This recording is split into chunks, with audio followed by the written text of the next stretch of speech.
Halo, kembali lagi bareng gua di sini. Kali ini gue akan ngelanjutin ngebahas volume kemarin, yaitu volume ke-1 bagian kedua. Ya, langsung aja ke rangkumannya ya. Skuy! Melanjutkan cerita yang kemarin, Kusi di sini pergi ke tempat yang Yuki suruh gitu ya. Dan tempat itu adalah tempat peralatan organisasi. Ya, di sini tuh Yuki itu udah sampai duluan gitu, udah sampai duluan. Dan di sini tingkah laku Yuki tuh kayak manis banget gitu ya, sok manis gitu. Dan gue penasaran, jangan-jangan mereka ada hubungan ini. Dan seketika mereka merasakan ada hawa kehadiran. Dan saat mereka sadar itu adalah Alisa, yang rupanya Alisa juga berada di tempat tersebut. Dan seketika Yuki kembali ke mode Ojo samanya, kembali ke mode Anggunli-nya gitu. Dan singkatnya, Kuzi dan Alisa dimintai tolong untuk membantu mengecek dan melihat kerusakan pada peralatan gitu ya. Kalau yang bagus bisa disimpan, kalau yang udah nggak bisa dipakai ya bisa dibuang terus diganti baru. Dan di sini tuh gara-gara melihat si Kuzi itu lebih sering berbicara dengan Yuki gitu ya, Alisa di sini keceplosan dan bergumang dalam bahasa Rusia gitu ya. Beri aku perhatian juga dong. Beri aku perhatian dong. Ya, gara-gara mendengar perkataan manis dari si Alisa ya, Kusi di sini tuh, waduh, manis banget. Ini gimana ini? Terus ya, Alisa tetap bergumang dengan bahasa Rusianya gitu ya. Cih, dasar cowok nggak peka. Beri aku perhatian juga dong. Beri aku perhatian juga dong. Di sini tuh si Kusi itu dalam hatinya dia tuh bilang, tenang Kusi. Kemungkinan besar yang dia maksud itu bukan aku. Mungkin aja yang dia maksud itu Yuki. Mungkin aja bukan aku gitu. Terus si Yuki itu ngajak bicara Alisa gitu. Dan waktu ngajak bicara Alisa itu bergumang dalam bahasa Rusia. Bukan kamu yang aku maksud. Mendengar itu Kusi langsung terkena serangan manis beruntun gitu. Aduh, aku ingin memuntahkan darah. Manis banget coy. Dan pada akhirnya Kusi itu mengajak Alisa untuk berbicara gitu ya. Di sini Alisa itu menoleh ke belakang dan menunjukkan ekspresi bahagia. Akhirnya gue diperhatiin nih. Setelah menyelesaikan pekerjaan mereka dihampiri oleh Pak Ketua OSIS yang bernama Kenzaki Toya dari kelas 2. Dia adalah cowok tinggi berbadan bongsor dengan wajah agak tua dan berkarismatik gitu ya. Di sini Pak Ketua mengajak mereka bertiga untuk makan bareng sebagai imbalan. Tentunya Pak Ketua yang bayar coy. Awalnya sih Kusi nolak nih, gak usah repot-repot, gak apa-apa kok. Tapi Yuki berkata, meskipun kamu pulang di rumahmu, tapi gak ada makanan kan? Awalnya Kusi itu nolak nih, gak usah repot-repot. Tapi Yuki berkata, meskipun kamu pulang di rumahmu tidak ada makanan kan? Nah, di sini Alisa dan Pak Ketua tuh terkejut gitu ya. Kok Yuki bisa tahu keadaan rumah Kuzi? Singkatnya mereka menerima tawaran Pak Ketua gitu ya. Dan di dalam hati Kuzi dia itu bilang, oh jadi ini kekuatan Pak Ketua OSIS. Waduh, muka nggak ganteng tapi dompet tebel. Wah, singkatnya mereka pergi ke restoran. Lalu Pak Ketua bilang, pesan saja sana, asal kurang dari 1.000 yen. Waduh, kata-kata terakhir dari Pak Ketua itu mengurangi kejantanan Pak Ketua gitu ya. Seharusnya pesan saja semau kalian gitu. Nanti gue yang bayar. Dan seperti biasa di sini Yuki menceritakan tentang Kuze gitu ya. Terus Pak Ketua itu juga ngajak Kuze untuk bergabung ke OSIS gitu ya. Soalnya masih ada tempat kosong di jabatan urusan umum. Di sini Kuze itu tetap menolak ya karena dia sudah merasa cukup dengan pengalaman waktu SMP gitu ya. Lalu Pak Ketua tuh bilang, memang sih OSIS SMA ini akan lebih melelahkan daripada SMP. Tapi di OSIS ini kita dilebihkan gitu ya, lebih mendapatkan banyak wewenang keluasan gitu ya. Dan sejujurnya ini akan berdampak besar pada evaluasi dirimu sendiri, pribadimu gitu. Ya intinya OSIS SMA itu lebih punya banyak wewenang gitu ya, lebih bebas sedikit ya, bukan lebih bebas sih, lebih mendapatkan wewenang keluasan, bisa itulah bisa inilah gitu. Nah, gara-gara Seirei ini adalah akademi elit gitu ya, jika kamu bisa bertahan setahun menjadi OSIS maka kamu akan terjamin di masyarakat. Buset. Lalu di sini Kuzi itu tanya ke Alisa apa dia mau mencalonkan diri sebagai Pak Ketua gitu ya, jadi ketua OSIS gitu. Lalu Alisa menjawab, iya, tahun depan aku akan bertarung melawan Yuki. Ya terus tuh Alisa itu ditanyain oleh Pak Ketua bagaimana Kuze menurut dia. Ya dia jawab tentang kejelekan Kuze gitu ya. Tapi meskipun jelek-jelek gitu, Kuze itu tidak pernah remedi coy. Dan waktu ujian masuk dia juga bisa lolos. Singkatnya waktu mereka makan ya makan gitu. Singkatnya makanan datang dan mereka makan gitu. Ya karena hari sudah gelap gitu ya, mereka pulang. Dan di sini Kuzi itu disuruh nganterin Alisa pulang gitu. Di perjalanan mereka diam aja, gak ada topik. Lalu mereka berpapasan dengan para karyawan yang baru selesai minum-minum. Dan ada satu bapak-bapak gitu ya. Ya intinya dia adalah pimpinan dari karyawan tersebut yang sudah mabuk berat gitu ya. Melihat Alisa dan Kuse ya, bapak ini berkata yang aneh-aneh sampai menghina orang tua Alisa. Di sini para karyawan yang lainnya itu berusaha menenangkan bapak ini. Udah pak, udah yuk kita pergi yuk. Ya gara-gara orang tuanya itu diejek gitu ya, dihina, Alisa di sini marah lah gitu ya dan meluapkan amarahnya dengan kata-katanya gitu ya. Dan bapak itu malah marah gitu. Tapi Kusi dengan cepat itu bisa mengatasi dan mengajak bicara bapak tersebut gitu ya. Dia bilang Alisa itu tunangannya gitu, dan warna rambut Alisa itu adalah warisan dari ibunya dan bla bla bla. Lalu bapak itu minta maaf karena perkataannya, lalu Alisa dan Kusi pergi. Ya di sini bisa dikatakan Kusi itu, yang dikatakan Kusi itu hanyalah kebohongan gitu. Karena bapak tadi kan sedang mabuk berat gitu ya. Ya bicara bohongan nggak apa-apa lah, soalnya mereka mabuk untuk bisa lolos gitu. Singkatnya mereka tiba di depan gedung apartemen Alisa. Di sini Alisa berterima kasih karena udah diantarin pulang dan dia akan lebih hati-hati lagi gitu. Terus di sini Alisa itu mau bilang sesuatu tapi nggak jadi. Gitu ya. Bagaimana Alisa tanya, kamu emangnya nggak mau join Selamat OSIS? malam. Waduh, semua saja.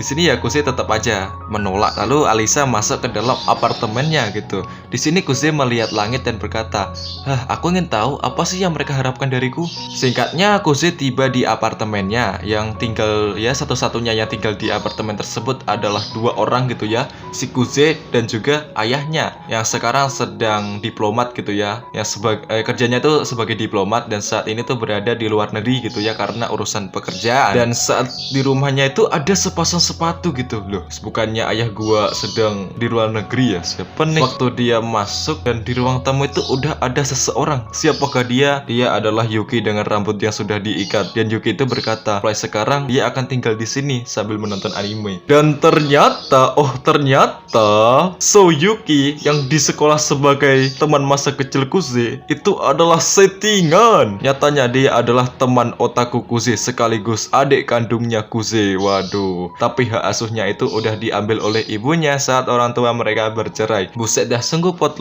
twist.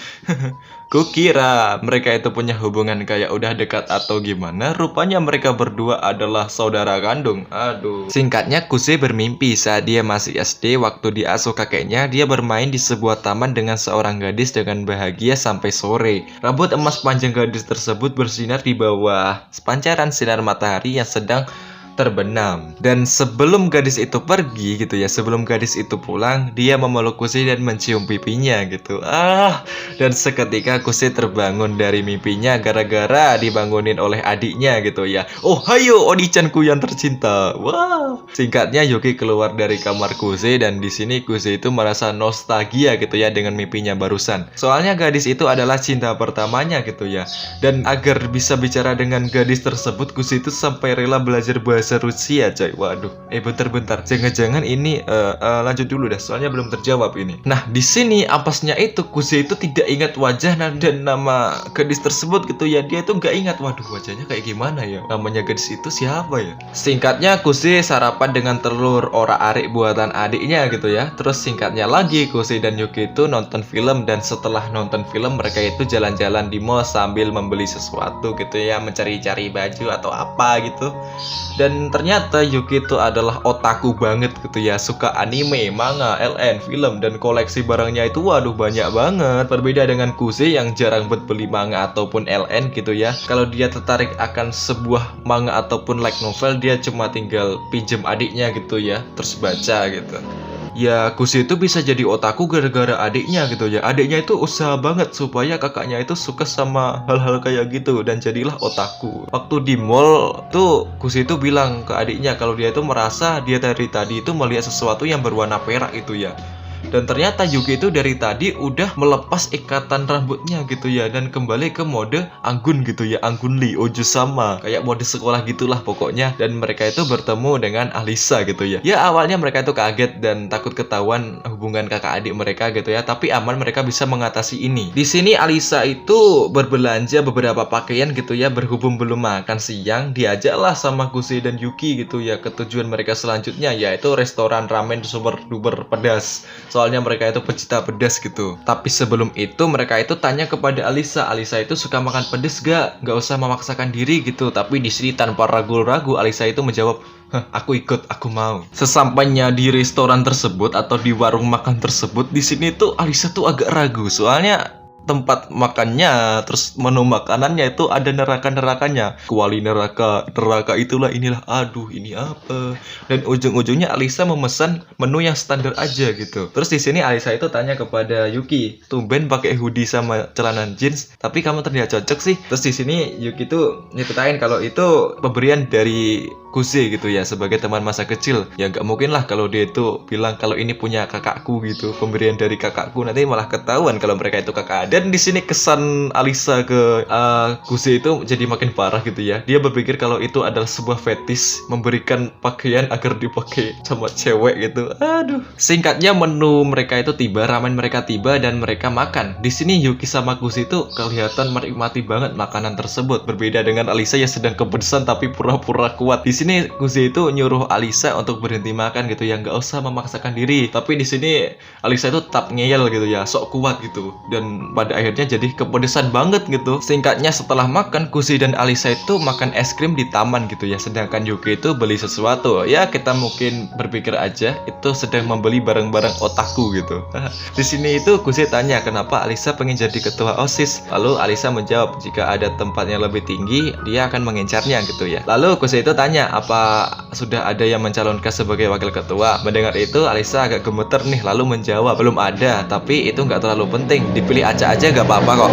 Buset, itu motornya keras banget ya suaranya. Lalu Alisa kembali bergumam dalam bahasa Rusia gitu ya, "Aku ingin melakukannya bersamamu." Waduh, mendengar itu Kuze yang awalnya berpikir kalau dia tidak layak, setelah itu dia merasa bersyukur gitu ya. Wah, tapi ya dia nggak punya pilihan lain selain diam gitu ya. Kalau dia bilang dia gitu nanti takutnya dia ketahuan kalau dia bisa bahasa Rusia gitu. Singkatnya Kuze menemani Alisa berbelanja baju gitu ya. Dan di sini Kuze itu nunggu Alisa ganti baju. Di sini Alisa itu ingin membuat Kuze itu tersipu dengan pakaiannya. Alisa di sini memilih gaun model on the piece putih murni gitu ya, khas musim panas. Awalnya sih dia malu-malu dan penasaran bagaimana pendapat Kuze nanti. Dia suka apa enggak ya? Atau jangan-jangan dia cuma bilang, "Oh, itu bagus." Waduh. Lalu Alisa dengan berani membuka tirai dan menunjukkan dirinya dengan pakaiannya. Melihat Alisa itu ya, Kuze tersipu lah di sini. Waduh, cantik banget. Aku aja suka melihatnya. Terus di sini Kuze bilang, "Wah, kamu cocok banget. Kulit putihmu serasi dengan gaun itu. Kamu terlihat 10 kali lebih imut." Ya, gara-gara hal itu, ya, Alisa di sini juga ikut tersipu, coy. Lalu Alisa mencoba baju lain gitu ya. Ya, Kuze di sini tuh malah bingung sendiri kok tadi dia bisa bilang kayak gitu ya. Aduh, jadi malu sendiri gitu. Lalu saat ganti baju gitu ya, Alisa itu ya agak malu-malu gitu dan senang gitu ya. Waduh, aku dipanggil imut nih. Dia tuh juga kepikiran, kok Kuze bisa memuji cewek kayak gitu? Apa jangan-jangan dia pernah memuji cewek lain ya? Siapa ya? Memuji Yuki-san. Waduh, lalu dia ganti pakaian lagi dan ditunjukin lah ke Kuze, dipuji. Terus ganti dipuji terus sampai dia tiba di pakaian kamisol. Nah, bagi yang belum tahu kalian cari aja di Google pakaian kamisol itu apa, baju kamisol. Kalau gua kasih tahu ya susah nih gimana nih. Waktu ditunjukin gitu, waduh, ternyata di sana juga ada Yuki gitu ya. Di sini Yuki tuh bilang, "Waduh, Aliasan, kamu berani banget." Seketika Alisa bergumam dalam bahasa Rusia, "Aku ingin menghilang." Singkatnya mereka pulang naik kereta. Lalu Alisa tuh heran, kok Yuki sama Kuze itu turunnya bareng gitu ya. Enggak, apa mereka punya hubungan? Lalu Alisa ngebuka Google gitu ya. Soalnya teringat waktu makan tadi si Yuki itu agak menyinggung tentang baju pacar gitu. Jadi penasaran itu artinya apa sih? Tentang dicari gitu ya, kaos pacar itu apa ya. Lalu dia berteriak di kereta gitu ya. Singkat cerita, keesokan harinya Kuze menggantikan Yuki untuk berbelanja kebutuhan OSIS gitu ya. Waktu di kantor OSIS dia tuh berkenalan dengan Maria alias kakaknya Alisa. Di sini Maria itu minta dipanggil dengan Masha-san. Singkatnya Kuze itu menemani Maria berbelanja gitu ya. Di sini Maria itu membeli boneka kucing yang dia namai dengan Alianyan.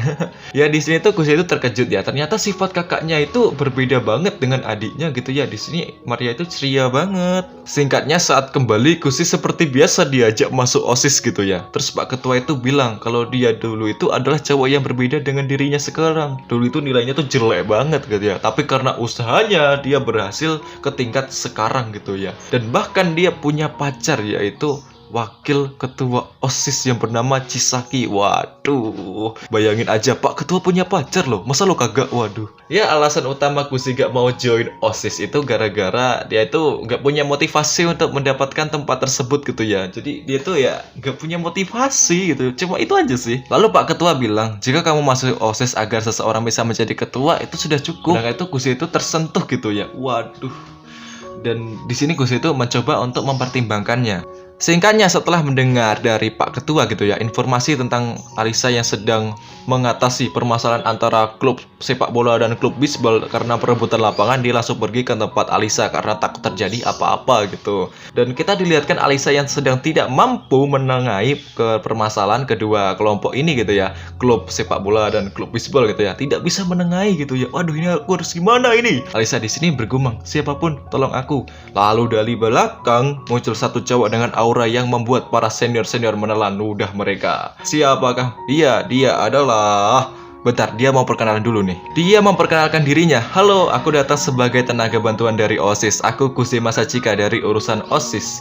Senang bertemu kalian gitu. Lalu dengan mudahnya Kusi menyelesaikan masalah mereka gitu ya. Aduh. Ya intinya di sini klub baseball itu berlatih di lapangan tepi sungai dan sebagian dari klub sepak bola itu akan membantu klub baseball agar klub sepak bola bisa bermain di lapangan. Singkatnya, setelah kejadian tersebut, Alisa itu berterima kasih kepada Kusi dan di sini Kusi itu jelasin kok semudah itu masalah itu bisa selesai. Jadi yang pertama, si manajer sepak bola itu adalah pacarnya ketua baseball gitu ya, ketua klub baseball. Jadi usulan Kusi itu akan lebih mudah diterima gitu. Dan para gadis-gadis dari klub sepak bola itu yang cantik-cantik kan membantu klub baseball. Otomatis cowok-cowok di sana kan senang dan menerima keputusan tersebut.